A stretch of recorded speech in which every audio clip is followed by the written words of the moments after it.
2023년 3월 11일 사순 제2주간 토요일 제1독서 미카 예언서 7장 14절에서 15절, 18절에서 20절의 말씀입니다. 주님, 과수원 한가운데 숲속에 홀로 살아가는 당신 백성을, 당신 소유의 양떼를 당신의 지팡이로 보살펴 주십시오. 옛날처럼 바산과 기랏에서 그들을 보살펴 주십시오. 당신께서 이집트 땅에서 나오실 때처럼 저희에게 놀라운 일들을 보여주십시오. 당신의 소유인 남은 자들, 그들의 허물을 용서해 주시고 죄를 못 본 채 해주시는 당신 같으신 하느님이 어디 있겠습니까? 그분은 분노를 영원히 품지 않으시고 오히려 기꺼이 자애를 베푸시는 분이시다. 그분께서는 다시 우리를 가엾이 여기시고 우리의 허물들을 모르는 채 해 주시리라. 당신께서 저희의 모든 죄악을 바다 깊은 곳으로 던져 주십시오.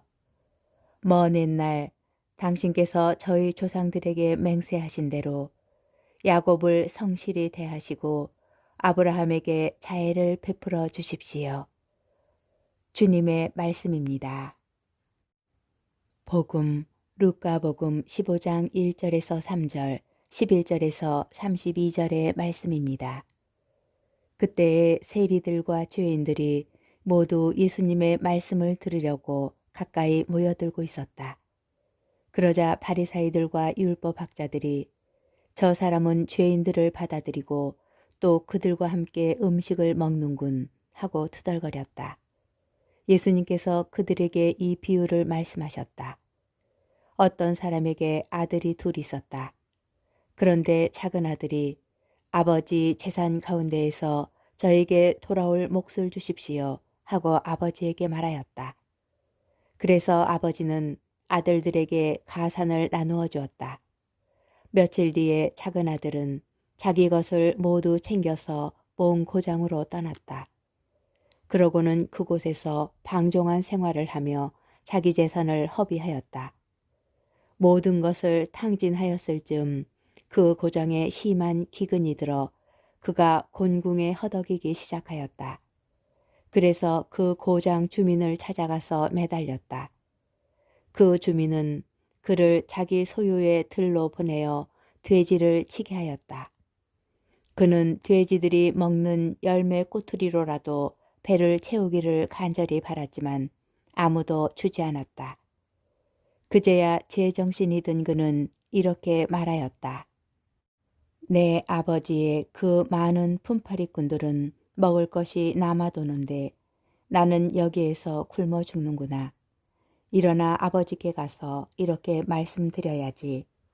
아버지, 제가 하늘과 아버지께 죄를 지었습니다.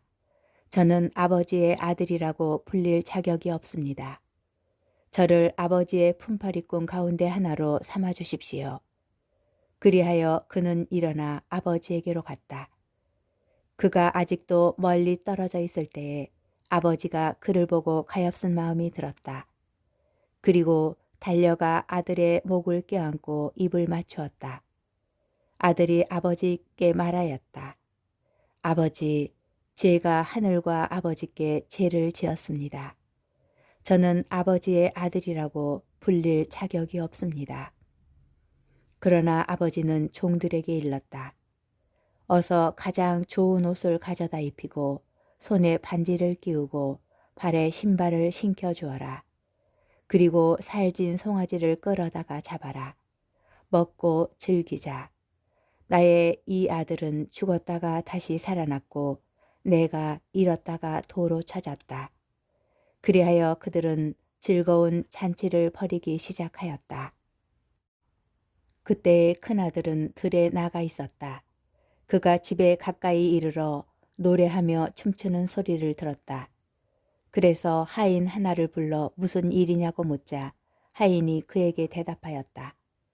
아우님이 오셨습니다. 아우님이 몸성이 돌아오셨다고 하여 아버님이 살진 송아지를 잡으셨습니다. 큰아들은 화가 나서 들어가려고도 하지 않았다. 그래서 아버지가 나와 그를 타이르자 그가 아버지에게 대답하였다. 보십시오. 저는 여러 해 동안 종처럼 아버지를 섬기며 아버지의 명을 한 번도 어기지 않았습니다. 이러한 저에게 아버지는 친구들과 즐기라고 염소 한 마리 주신 적이 없습니다. 그런데 창녀들과 어울려 아버지의 가산을 들어먹은 저 아들이 오니까 살진 송아지를 잡아주시는군요. 그러자 아버지가 그에게 일렀다. 애야, 너는 늘 나와 함께 있고 내 것이 다 내 것이다. 너의 아우는 죽었다가 다시 살아났고 내가 잃었다가 되찾았다. 그러니 즐기고 기뻐해야 한다. 주님의 말씀입니다. 오늘의 묵상. 되찾은 아들의 비유에는 아버지와 두 아들이 등장합니다. 비유에서 주인공은 아버지의 곁을 떠나 방종한 생활을 하다가 자신의 처지를 깨닫고 잘못을 뉘우치며 다시 아버지에게 돌아오는 작은 아들입니다. 그의 이야기는 아버지에게서 멀어져 죄를 짓는 사람들의 모습을 담고 있으며 뉘우침의 의미를 일깨워 줍니다.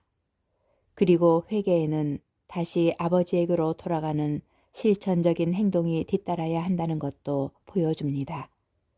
이 이야기에서 강조하는 것은 아버지의 자비입니다. 그를 보고 가엾은 마음이 들었다. 라는 아버지의 심정 표현은 온전히 아버지의 자비를 드러냅니다. 복음서에서 가엾은 마음은 동정이 아니라 자비의 표현이기 때문입니다. 사람들에게 비교적 적게 관심을 받지만 큰아들의 이야기도 의미가 있습니다. 큰아들은 아버지 곁에서 집안의 일을 도맡아 성실하게 종처럼 살아가던 인물입니다. 그는 아버지를 섬기며 아버지의 뜻을 한 번도 어기지 않은 충실한 아들입니다. 그러나 그는 동생의 기황과 그를 위한 잔치가 마뜩하지 않습니다. 비유는 아버지를 중심으로 두 아들을 대비하여 보여줍니다. 작은 아들에게 아버지의 집으로 돌아가는 것은 자비의 체험이고 행복입니다. 그러나 큰아들에게는 아버지와 함께 머물러 있는 것이 행복이기보다 견뎌야 할 일입니다. 작은 아들은 스스로 품팔이 꾼이라고 하지만 아들로 대우받습니다. 그러나 큰아들은 아버지 곁에서 스스로 종인 듯 살아갑니다. 오늘 비유는 교회 공동체에 관한 이야기입니다. 작은 아들은 회개하는 죄인을, 큰아들은 율법에 충실한 바리사이와 율법학자를 말합니다. 나는 어떤 아들의 모습입니까?